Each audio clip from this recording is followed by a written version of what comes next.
Welcome to my YouTube channels. Today here with me, the Ruth is there. She is the uh, Mautic Community Manager and great community person. Let me introduce first myself, and then I over to the Ruth to introduce herself. Myself, Avinash Shashikandavi, I'm a full stack developer. I run the YouTube channel of Learn with Avinash, where I keep sharing the learning is not about only cloud or in programming, anything, right? Whatever I learn through my path, I try to share with that. Even I learn from the other people also. I get into people and share that learning from the books also. Okay. So if you're interested in learning with me, I can subscribe to my channel. That's how I write a blog also on internetkata.com. Now I over to the Ruth for introducing. Hi, everyone. Thank you for having me, Avinash. It's great to be here today.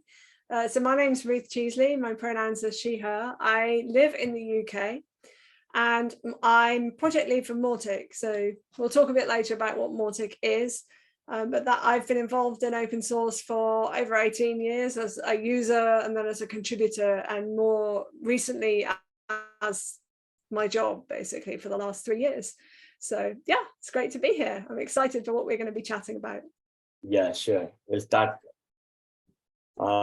Thanks for accepting my invite to come to my platform on my YouTube channel to discuss about the Mautic and what you are doing at the community person. So the thing is we'll have a couple of questions and answer those, and we'll have a more discussion about the Mautic and the Mautic community both side, right?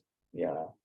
So before first I would like to say thanks to also you, and again you are like inspiration to many like me also, because your life story is also like great inspirational part along with what you do in the community part in the Mautic and along with the life part, both sides, right? Would you like to talk about anything which can inspire few of us like that, like that will be helpful, right? Sure. Thanks for having me. It's been great to get to know you a bit more through the Mautic community and hear a bit more about what you're doing on your YouTube channel. So yeah. Right. So was there anything particular that we should start talking about? What's the top of your mind in terms of like community management or Mautic or DevRel or? Yeah, so where you get that inspiration to work on the community that relentlessly, and the passion which I look at you when you talk about any Mautic or any community or any open source, right? You inspire me every minute when you talk about it, right? So where is that inspiration come from? Where does inspiration come from you? Like, yeah, good question. I think like when I look back through my life, community has always been part of my life. I don't think I'd really connected that thread up until probably in the last couple of years, 2 or 3 years.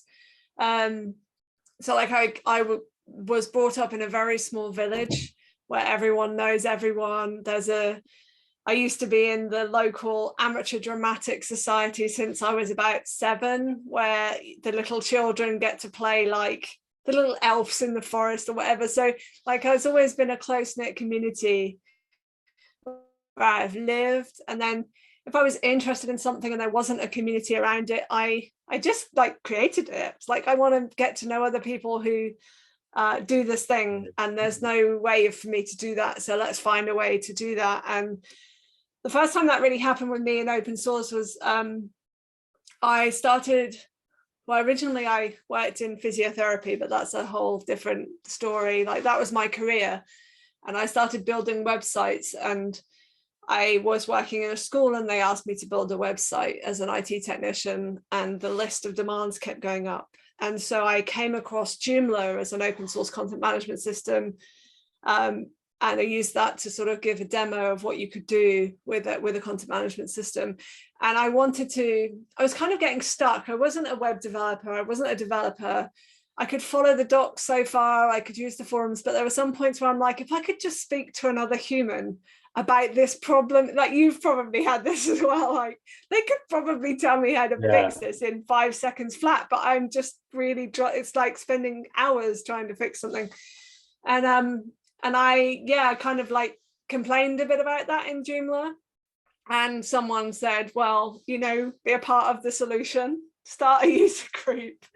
So that was my first ever open source contribution, giving back to the community. I started a user group in Ipswich, and that sort of got me hooked. Like, I saw the power of bringing people together around something that's free and open source, and helping each other, giving each other encouragement, supporting each other, that kind of thing. I think that lit a flame in me to be like, oh yeah, this is what I love doing, bringing people together. Yeah, and then that led to being on the community leadership team for Joomla. So that sort of led to more volunteering. Yeah, good to know that. I think we both share kind of same kind of interest. Like, I also have a similar kind of passion toward like making the people together, helping them, growing with their people. Like, that's the way it is happening. Like, yeah. So you do a lot of things, right? As a community, you are speakers also, you contributors also, you community managers also, everything is right. So what was your experience when you you started as a public speaker first? Right? Oh, well, unfortunately, due to the delights of YouTube, some of those forays into public speaking are still online. Let me tell you how to find them. It terrified me, like anyone, I think, unless you've grown up with speaking in public.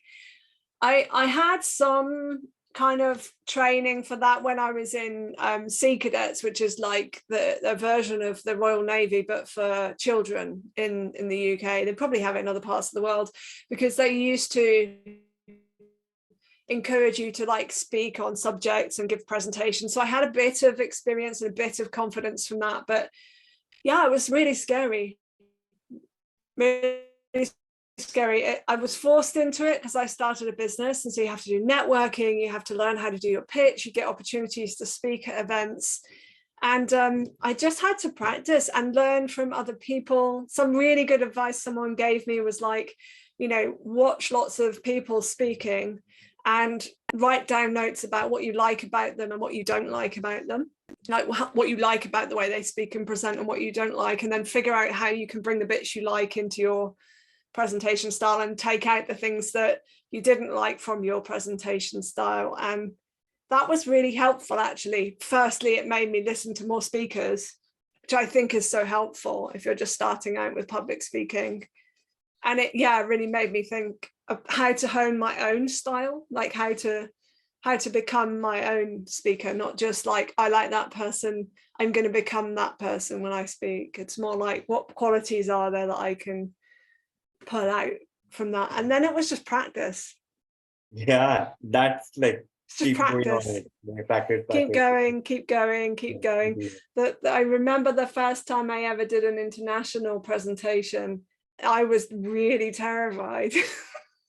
And I over prepared, you know, like I practiced so many times, I'd given it at so many conferences, that by the time I got to that one, actually I was quite okay, but I was still really terrified. Because I'd done all the practice, I managed to get through it okay, you know.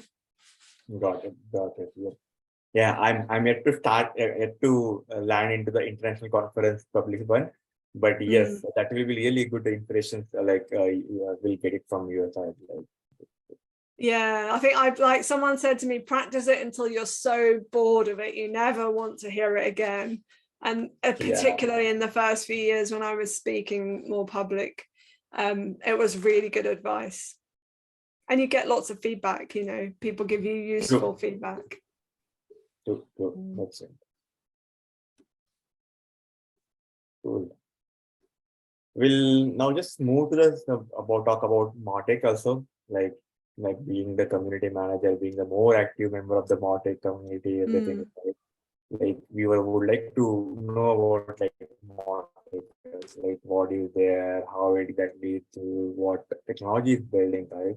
So we'll start with some few of the questions. I have later some few questions about the Mautic. We'll go one by one on that part, right? Yeah, so sure. The one first question is like, what exactly a Mautic do? What exactly Mautic do? So can you please talk about that part? Right?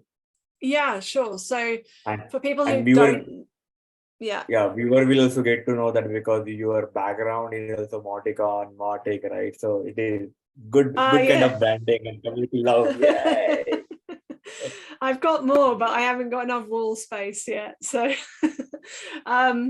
so yeah, for people who don't know, Mautic is an open source marketing automation platform, and you can find out more at mautic.org.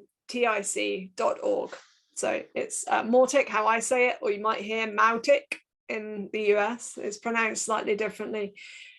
What marketing automation is at the very, very basic level, it's sending out an email and then understanding what people are doing with that email and using that information to then change how you communicate in the future. So if they're not opening emails, for example, you can remove them out of your list over a time to keep your list deliverability high. But then as you get more into it, you can also do multiple channels. So you could be using SMS, you could be personalizing content on your website, you could be sending pop-up messages on the website, you could be sending messages on your app, for example, all from the same platform. So you're really getting an understanding of how people are engaging with you across lots of different digital and maybe offline touch points, and using that to like improve the digital experience that you give to your customer. And usually you integrate Mautic with any tool that you use in your business, so that it learns from all of the sources. And it's open source, it's under the GPL license, and it's based on Symfony PHP framework. So if you already know PHP and you have a sense of Symfony and doctrine, then you should be able to get started with Mautic quite easily. If you're not a developer, you can also install it, have a go yourself. And we have lots of SaaS providers who actually provide it in a hosted setting. So they're still supporting the open source project, but they're just giving you the keys and you pay them a bit a month to use it. So Yeah, of course. And being to the PHP technology and using the Mautic, I also have a good bond with the Mautic, even if not using my day-to-day life, but still have a good heart-to-heart connection with the Mautic. And still, that's why I'm still connected to the Mautic and wanted to continue with the Mautic community part, right? So when you say the Mautic, right? Actually, do you have any idea about like how that name was got invented? What's the history behind it? Like how got it started? Like I think it's the naming, I think, is to do with like marketing automation and more automatic, sort of smushed all together. And the naming came from the founder, which is DB Hurley. So he created Mautic in 2014, I think, and created it as an open source project, and also with a company that provided it in a hosted environment, which was called Mautic Inc. So that's where it all comes from. Yeah, sound interesting. Like the Mautic is like marketing automation. Like very sound. I think marketing on automatic, I think that's where the word came from. Yeah. Right. So there is a poster behind you is a Mauticon, right? Yeah. What is the like purpose behind it using the astronaut there? Like what? Yeah. Exactly. it is something related to the purpose Mautic is do, which we wanted to pretend something like that. What is Yeah, so we have a mascot which is called the Mortibot. He's like a little, they are like a little purple blob with arms and legs and a face. And most people are familiar with Mortibot because anytime you do something wrong or you break something and you get an error, you see Mortibot with a sad face, like in your Mautic instance. Yeah, but that's our mascot. Yeah, he's got I like remember. Yeah. So he has like 5 faces. He, she, they. We haven't decided on the pronouns to use to describe Mortibot yet. And when we came to do Mauticon, so this one, for the very first time in 2020, we wanted to have some kind of like mascot or something to describe the event. And you can see the text to boldly go where no marketing automation has gone before. So we kind of had some ideas of like what that might look like in a character. And one of the people in our community had one of their designers come up with some ideas. And so there were a couple of principles, like one was about going into space and, the beyond Star Trek style where no person has gone before. And one was about like diving down into the depths as well. So it's sort of like a play on going into space like Superman, whatever, and the diving bell helmet. So it's like you're not quite sure if it's going into space, going into the depths, because you could be going anywhere with Mautic. It takes you, it could take you anywhere. So that was sort of like where that came. And the blue color is sort of like a nod towards the Mortibot. Nobody actually knows what's inside the helmet. We've never revealed that yet. Well, except for Eki when he opened the conference and he had the helmet on. But we haven't, so we've deliberately kept it a bit mysterious. And then this one here was the next one, 2021. So this was the next one. And we've had that same kind of theme. This year's was the Mortinaut sort of standing with a flag. So yeah. Quite interesting. I remember I was a part of the 2020 Mauticon, right, as the host and speaker also. It was quite interesting. I think you were a track lead, weren't you? Like helping to run one of the tracks. Yeah, I was a track lead that time. Yes. Yeah, it was quite chaotic. Technology wasn't where it is right now. It was right at the start of the pandemic. And like it was quite chaotic. We had 7 tracks running in like multiple languages.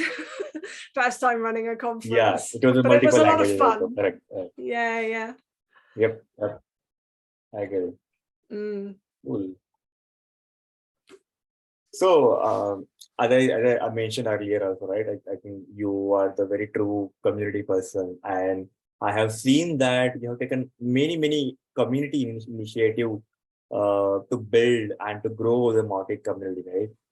Would you like to talk about what are the community initiatives you have took? Like I have seen you have created a swag store also using the spreadsheet.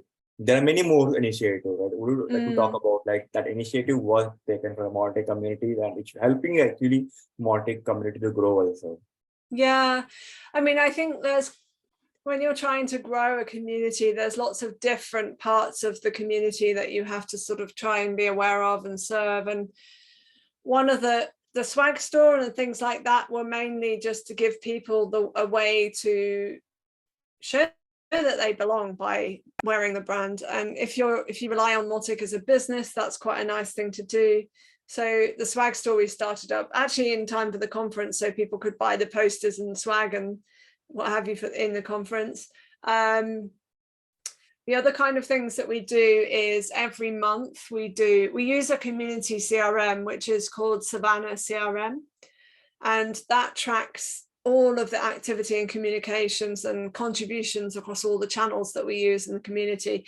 And then every month I do a shout out where I just say thank you to everyone who's contributed, but also highlight the top 10 most active companies, top 10 contributing companies, most active people, top contributing people, top supporting people. So like people who've interacted with someone and then that other person has made a contribution, so they've probably supported that. And that's just it's just a low touch way of saying thank you to people. Like in open source, it's not like being in a business where you can give people bonuses. Well, you can, but that it's difficult to find ways to recognize people when they're giving their time. And so community recognition has been a big part of that. So the first time someone makes a contribution, we send them out some stickers if they want it. The first time that they reach 10 contributions, we send them some exclusive shiny stickers, hotly regarded in the community, because you only get them if you've done 10 contributions, and a little thank you note. Like I write a personal thank you note for the 10 contributions. And that's, people say, oh, that's must be a lot of work. It's not really, but the value that those people bring to the community, I make it work. I make my time to do that because it's important. So I think community, contribution recognition is really important as far as growing the community. I agree with this. The other things, how it boosts the community contributions also, right? So when you appreciate, even if it's that small word, it help us to do more also.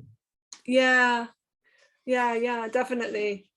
And it just brings it that to it stops people becoming like just a number, like just a person who's done something there. It's like bringing a human touch to actually say thank you to someone. Like if they held the door open for you, you'd probably say thank you. And so if they contribute as well, like we tried to say thank you at the time, but it's a bit different being recognized by the project lead and saying thank you in that way. So yeah, so that's been important. And I think other things like making it, because we're an open source community, it's not the same for every community, but making it really clear how people can get involved. Like what are the steps that they could take to, if they really love what they're seeing, to be able to actually give something back and do something. So that was really important. We started a community handbook where we have all of our policies. We have all of the, if you're a marketer, here's how you can help. If you're a writer, here's how you can help. If you're a blogger, here's how you can help. And it gives people really clear ways in.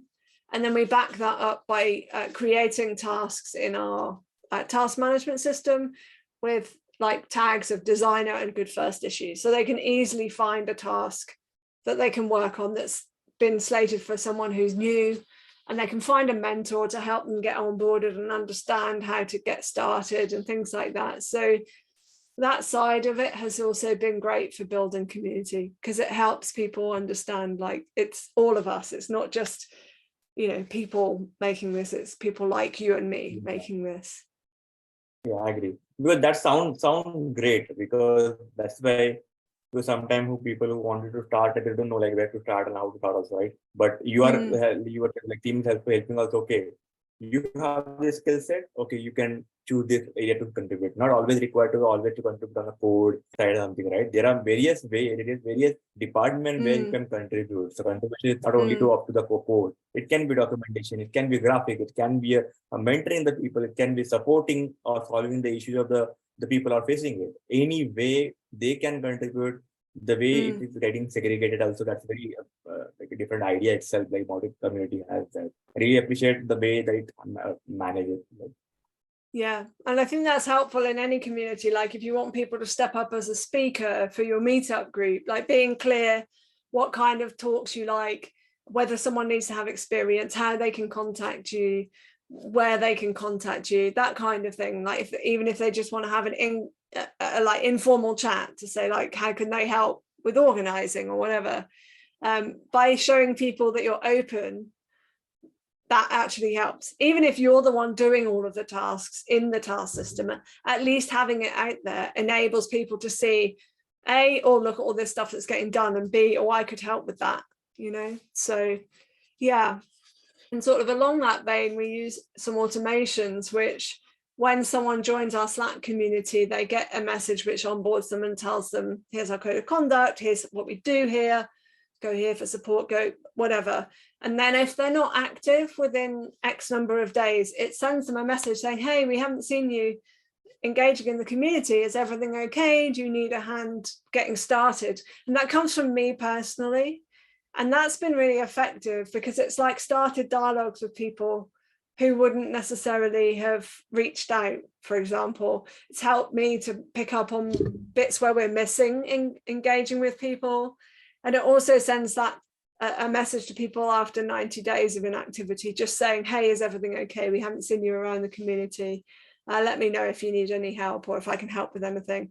And I've had some really, really lovely conversations, and it's also resulted in some contributors, because they've been like, oh yeah, you know, I've always been meaning to contribute. Maybe I should just write that blog post, or maybe I, you know, like, and that's been amazing. That's been really effective as well. Might not work for every community, but it has worked really well for us. So Yeah, makes sense. Yeah,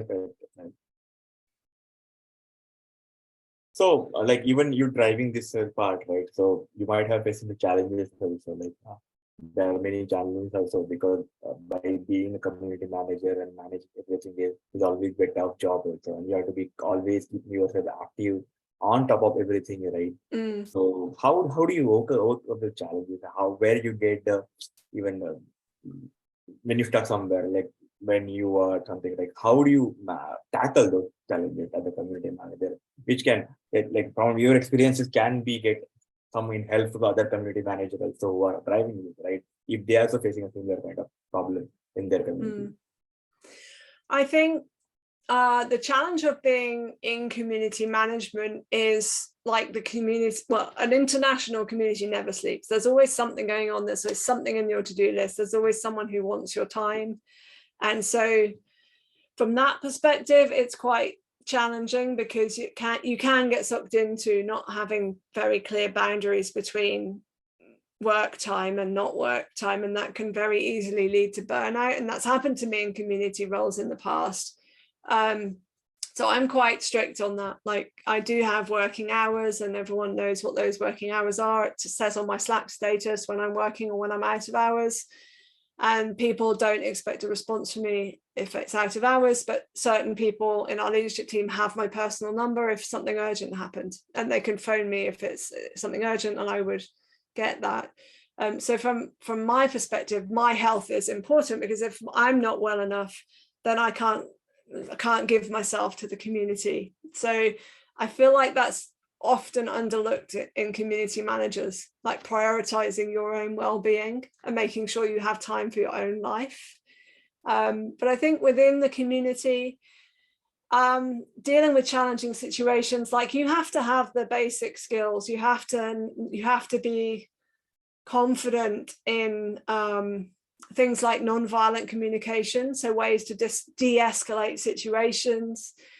I found it really helpful to try to develop empathy for people, like try to see the world through their eyes and understand if they're having a difficult conversation, like try to understand where everyone in that conversation is coming from and try to respond to that with kindness rather than reacting. Like, often I find my default response is to react to the anger or frustration and just be like, you're breaking the code of conduct. But sometimes you have to just take a step back and be like, that is so frustrating. Like, when your Mautic instance is crashed, your emails are not being sent, and all you need to do as your marketing manager is like, why have my emails not been sent? You know, you can feel that frustration, and that just tips out into communication. You're laughing, so I'm sure you kind of appreciate that. So in a way, it comes back to that self-care. Like, if you're not in a good enough place to hold that kind of thing, how are you ever going to be able to respond to someone else who's in that kind of difficulty? You know, like, you just don't have the space yourself to respond. So yeah, it's important to have the code of conduct and understand how to enforce it, but it's also important that you're in a resourced enough place that you can respond. And also, like, sometimes just asking other community managers, you know, like, this thing's happened in my community, how would you respond? Has been really helpful. Correct. That's why we learn from each other early, right? And it's very responsible role also. Community manager is very responsible. Is there? Yeah.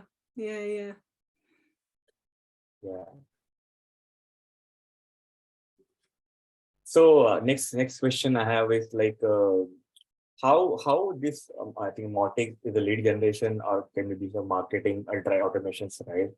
But what do you think? Like, how exactly is helping any company to grow?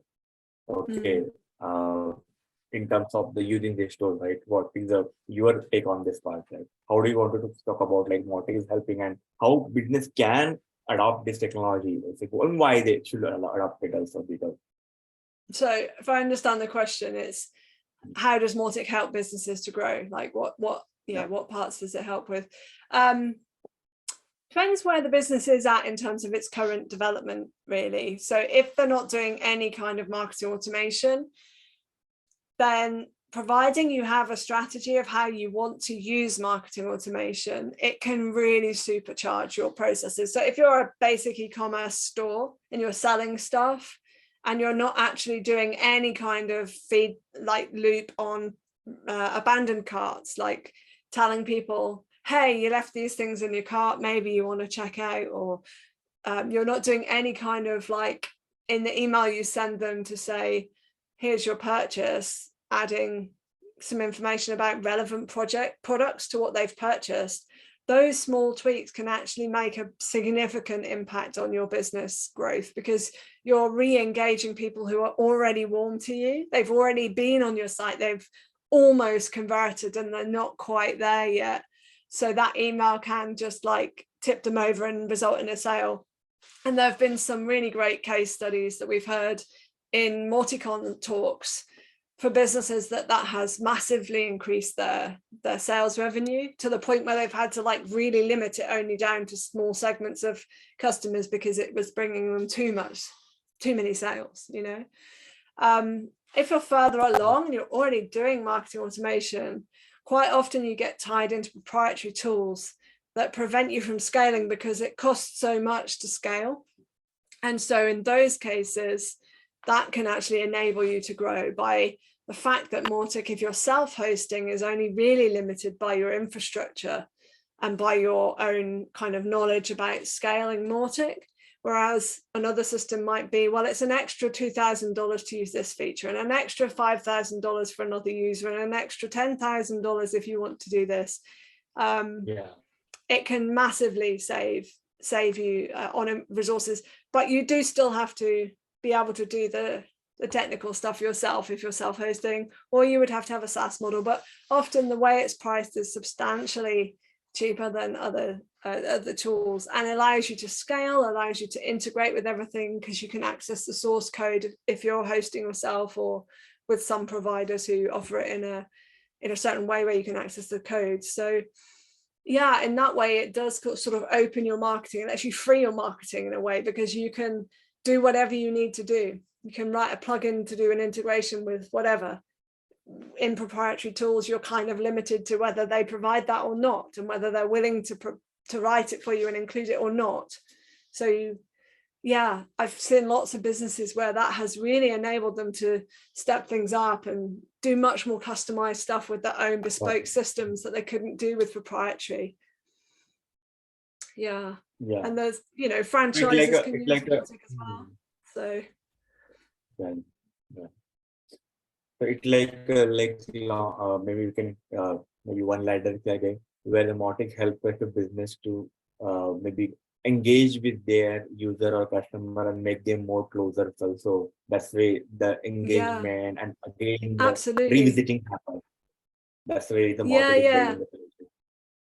Definitely. So yeah, more touch points with the user, being able to re-engage people from other campaigns. So if you've been doing marketing or social campaigns, you bring them into your funnel through the website or whatever, you can then follow them through. So yeah, it can really make a profound difference.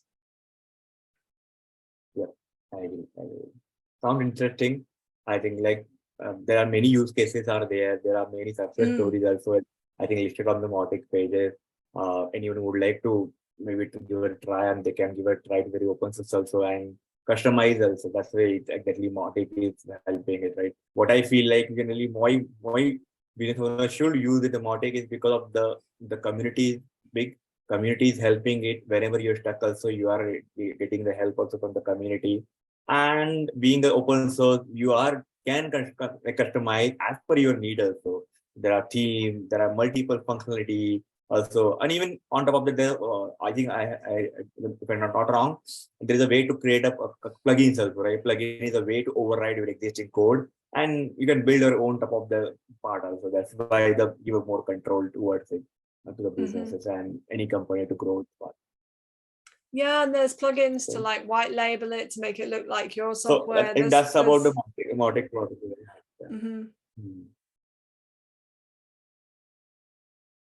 Correct. So now, if anyone want to join the Mautic community, right? How they can start, like, and what advice you can give it to them if anyone would like to do it?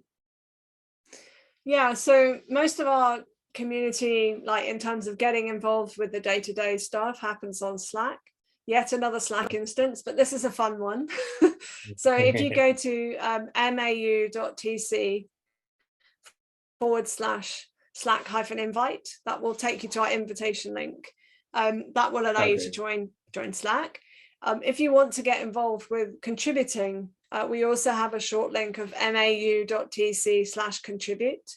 And that will allow you to go to our community handbook that I talked about earlier, the page that tells you about contributing to Mautic and all the different ways that we've outlined. But if you see something that isn't there that you want to do, just tell us in the community channel on Slack and we can put you in touch with the right people, because pretty much anything you can dream up, we can probably use those skills within the community.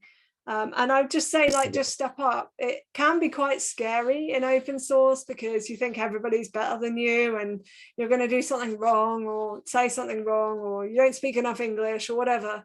But we are a very, very welcoming community, and we're here to make people feel welcome. So whether it's in the forums where you're asking about getting help with Mautic, or on Slack where you want to like help write a blog post, or write some social media or test some bugs, like there's always people who are willing to help you out. So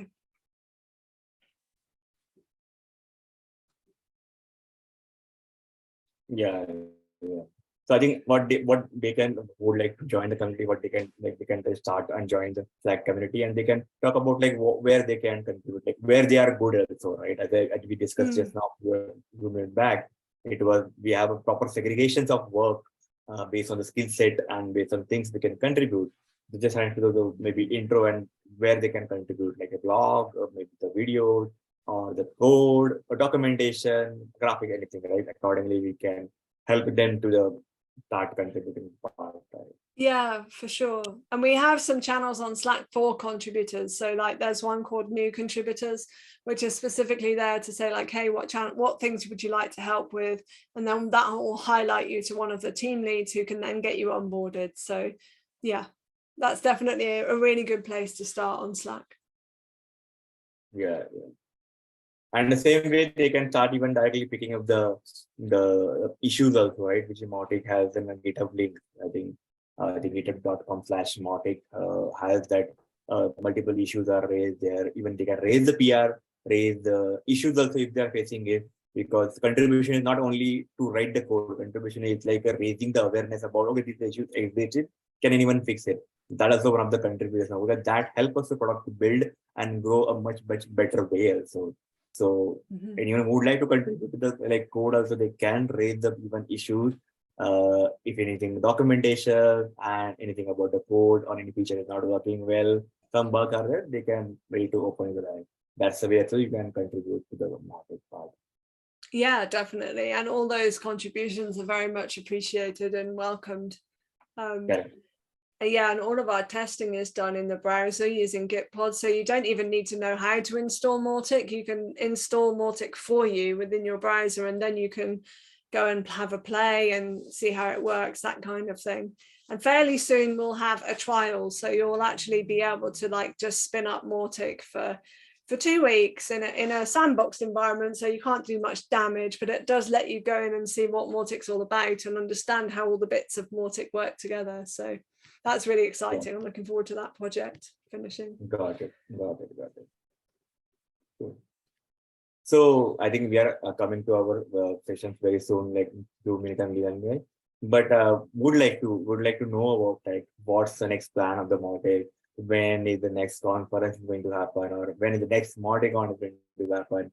Any things we would like to share about the users here, which they can keep tap on it, and if they wanted to maybe join, they can start planning now in case of that.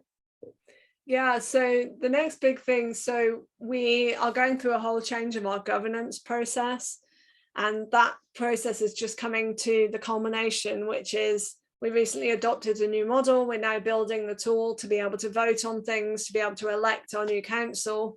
So the elections for that, the nominations and elections for that are going to be starting very soon. So that's very exciting. It's been a lot of work and there's a lot of stuff going on behind the scenes for that. So that's happening soon. In terms of the next exciting things, we've got our new releases coming. So Mautic 5.0 will be our next major release, and loads and loads of work has been going into that, over a year's worth of work. We are just about to release the beta. We'll most likely have a release candidate, and then in September, I expect, is when we're going to actually release the general availability. So that's very exciting to see. There's lots of fundamental stuff that's changing, lots of new features. That's really cool from the product perspective. And from the community perspective, the next MautiCon, so we've got an open call at the moment for a location for our next event, which is usually November. So we're hoping to make a decision by the end of August on where the location will be. We've had a couple of proposals from different regions in the world. So that is also a way of contributing. Like if you're interested in helping organize an event, if you're interested in being on the ticket desk on the day, or like supporting the speakers, all of those kind of things is a really great way of getting to know the community. So in November, some point in November, there'll be an in-person event. And the next online event will be in the summer in June. So we do one online event every year, which is our World Conference. And we do at least one in person. That sounds interesting. Like one is a global event where everyone can attend it, and one will be the kind of person. And we also have like regional conferences. We've got our first ever regional conference happening in Nigeria, Mautic Camp Africa. That's happening in October. So that's really exciting. Oh, nice. Yeah. Good to know. Yeah. Okay. Anything would like to share? I think before we like think about it.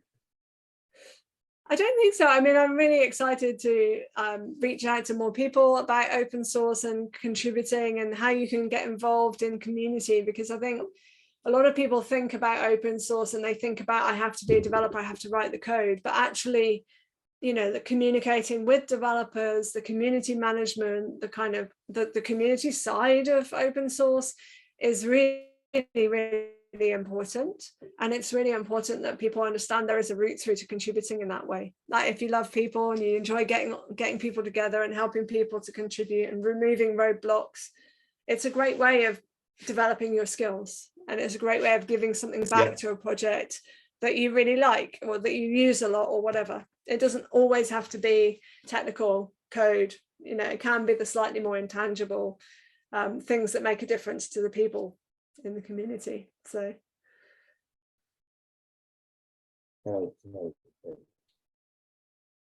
good. And even anyone who would like to maybe sponsor the Mautic project also, there is a option in the GitHub is available. Even it's available open collective also, where you can choose your cycles, like maybe small amount also. Because I'm one of the sponsor, right? I use very small amount. I can only that much, but okay, I can do that, right? So that's why we can. If you don't want to do, not ready to do it with the code, you can't do it. But this is the way also you can do it, right? It's by spending a small amount of money, where it's like giving back to the community, because we are using the Mautic or we are using the PHP technology. It's like another way of giving back to the communities also, which help us to grow community and build more and more robust product, right? So I will request even users and the people who are like that. If you're interested in the Mautic and wanted to contribute also, there is other way to contribute. It's by sponsoring the Mautics also. And an official page of the GitHub on the GitHub Mautic is available. There you can click on the sponsor link. There we can do the sponsor part. Yeah, and I would extend that to any open source project. I mean, Mautic is, in the grand scale of things, a big open source project, but there are some where you're using a library that's literally maintained by one person in their spare time.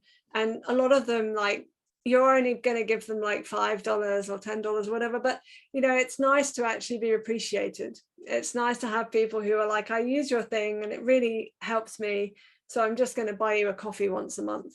If you can afford to do that, it is so appreciated by open source projects. We appreciate all of our sponsors as well, but do think about that. I think about things very differently now I'm running an open source project.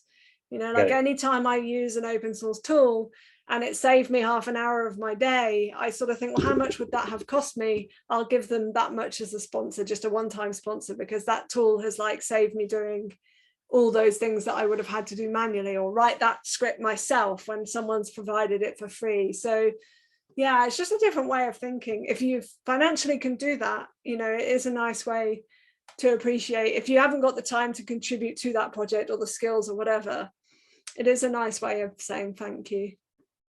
Yeah, and I assure you, all those maintainers do a little happy dance every time they see a contribution come in.